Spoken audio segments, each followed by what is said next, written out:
பள்ளி மாணவனின் அசத்தலான பேச்சு. நெகிழி பையை தூக்கி போடும், மஞ்சை பையை கையில் எடு என்று வீரமாக பேசிய மதுரை செக்கியம்புலம் கார்ப்பரேஷன் பிரைமரி பள்ளி மாணவன் அபுபக்கர் சித்திக் சுற்றுச்சூழல் பாதுகாப்பு குறித்து சைகைகளோடு பேசியதை கல்வித்துறை அமைச்சர் அன்பில் மகேஷ் பொய்யாமொழி அவர்கள் வியர்ந்து பார்த்தார்.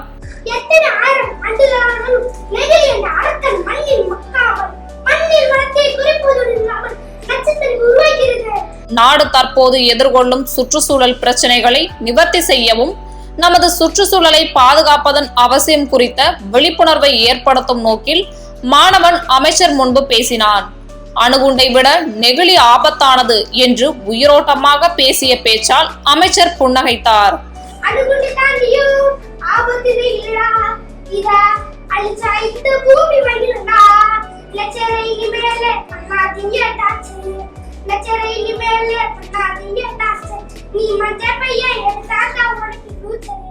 மேலும் நொறுங்க தின்றால் 100 வயது எனும் பழமொழிக்கு மாணவன் தந்த விளக்கம் சிந்திக்கத்தக்கது. சரி